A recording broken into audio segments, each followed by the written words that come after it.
Jadi kita memulai dari mana? Memulai dari siapa target pasar kita, ya. Nah, siapa target pasar kita adalah orang yang kita bantu. Tapi Anda harus bisa menjelaskan secara detail siapa sih orang yang mau Anda bantu dengan produk training Anda tadi. Kan kita ada dua tadi, definisi bisnis dan ada definisi dari trainingnya. Nah, training Anda definisinya apa? Membantu siapa? Nah, ketika Anda sudah jelas siapa sih yang Anda bantu dari training Anda. Nah, sekarang Anda buat ya di situ. Kita akan coba menjelaskan. Ada 4 poin yang harus Anda pahami dalam penjabaran tentang target pasar. Yang pertama adalah Anda harus tahu siapa mereka. Ya. Yang kedua, apa masalah mereka. Yang ketiga, tingkat ekonominya mereka itu yang di mana. Dan yang terakhir, keinginan mereka. Coba kita kupas satu persatu. Siapa mereka? Ya. Nah, ketika saya berbicara tentang siapa mereka, saya mau tanya, ada nggak di antara audiens sekalian yang pengen nanti trainingnya bisa dibeli produknya sama semua orang? Ada? Ya, sama dengan saya dulu. Saya juga dulu berpikir seperti itu. Saya pengen punya produk yang dibeli sama semua orang. Tapi ternyata apa? Ternyata kalau kita mau gali, faktanya ada tidak ya satu produk yang dibeli sama semua orang? Faktanya ternyata hampir tidak ada satu produk yang dibeli sama semua orang. Ya, kalau kita misalnya bilang, oh semua orang kan makan beras. Saya termasuk bukan target marketnya beras. Kenapa? Karena saya hampir tidak pernah beli beras. Siapa yang beli beras? Yang beli beras adalah istri saya atau pembantu saya. Jadi saya bukan target marketnya beras karena saya tidak pernah beli. Walaupun saya makan. Tapi saya adalah target user karena saya target penerima. Jadi Anda harus bisa membedakan mana yang namanya target market, mana yang namanya target user atau audience. Dalam training, seringkali tidak selalu target market itu adalah user. Bisa jadi contohnya, usernya ternyata misalnya orang yang menjadi target marketnya ternyata perusahaan, tapi usernya sebenarnya adalah karyawannya. Nah ini kita harus jeli dan kita harus paham apa yang disebut dengan target pasar. Nah, saya berikan contoh, saya mau tanya, ya, Anda boleh lihat di slide. Nah, di slide ini ada beberapa jenis minuman, ada Lovamil, Anlin, dan juga ada susu bendera. Apakah mereka bersaing kira-kira susu minuman ini? Ya, mungkin ada yang bilang bersaing, ada yang bilang tidak. Ya, saya mau tanya dulu, kira-kira ini susu bendera, kira-kira ini target marketnya siapa? Ya, anak-anak mungkin ya Anda menyebutnya. Kalau yang ini kira-kira Lovamil, ya ini kira-kira siapa? Ibu hamil dan ibu menyusui tentunya. Yang ini kira-kira Anlin, kira-kira siapa? Para manula atau orang yang bermasalah dengan tulang. Tepat sekali ya. Nah, apa sih yang disebut dengan target pasar? Anda lihat di slide ini, target pasar itu ya adalah orang yang tadi mau kita bantu dalam definisi kita. Kan kita membantu orang. Siapa orang itu? Yaitu yang namanya target pasar kita, ya. Nah, sehingga kita intermezzo sedikit ya biar Anda fresh. Coba Anda lihat. Ini apa? Makanan kucing. Tepat sekali. Sekali lagi coba, ini makanan apa? Makanan kucing. Coba lebih kenceng ngomongnya, nggak apa-apa, nggak usah malu. Makanan apa? Makanan kucing. Oke, kalau gitu target marketnya siapa?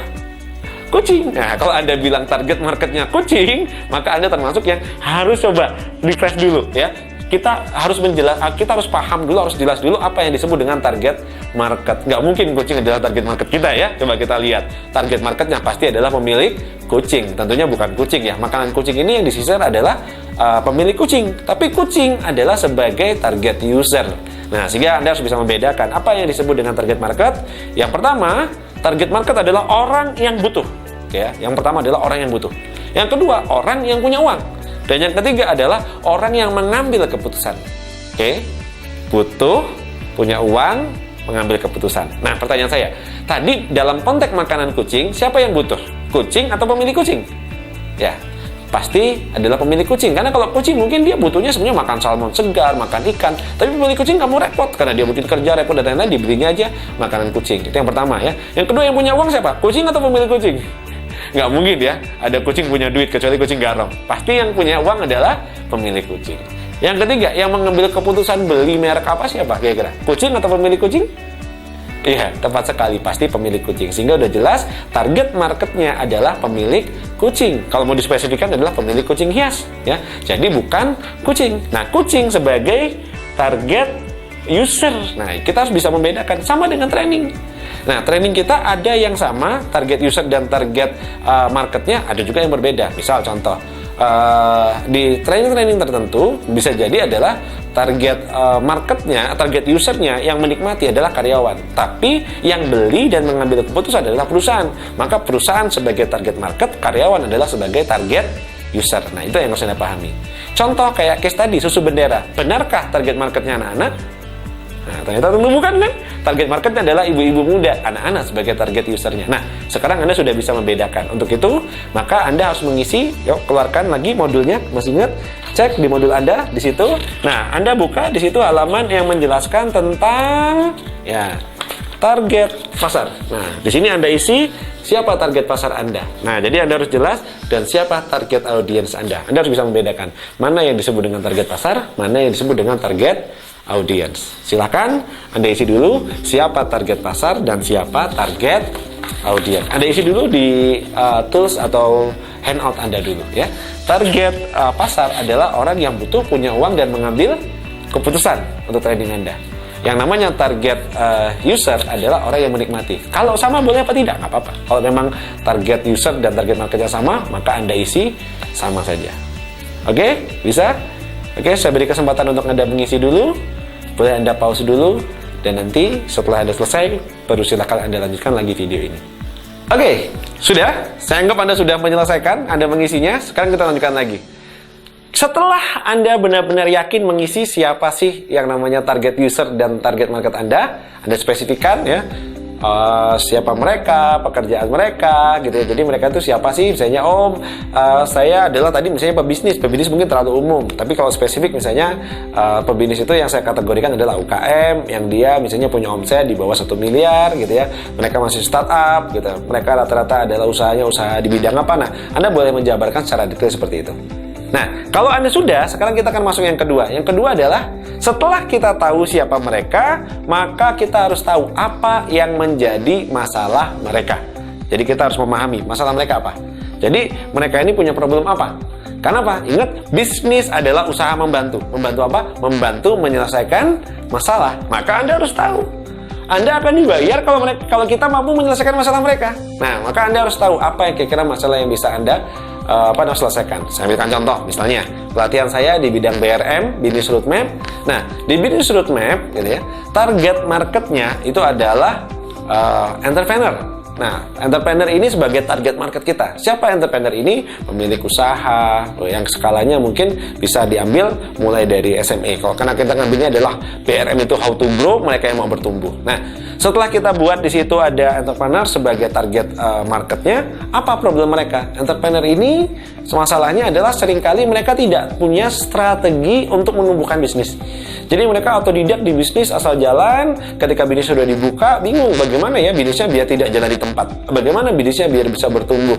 Nah, mereka nggak tahu strateginya yang mudah dipelajari. Kenapa? Karena seringkali workshop-workshop itu banyak dan juga jelimet dan kadang-kadang untuk diaplikasikan susah. Nah, sehingga saya memberikan sebuah solusi bagaimana strategi menumbuhkan bisnis dengan cara yang mudah. Nah, itu adalah masalah yang ingin saya selesaikan. Apa problemnya? Problemnya adalah kebanyakan entrepreneur itu dia susah untuk menumbuhkan usahanya. Dan apa yang mau kita berikan sebagai solusi adalah cara yang mudah untuk bisa menumbuhkan usahanya.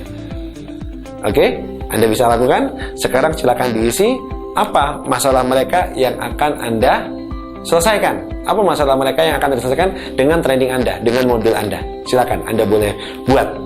Ya, silakan Anda pause dulu, pastikan Anda isi, dan setelah Anda selesai mengisi handout Anda, baru boleh Anda selesaikan lagi.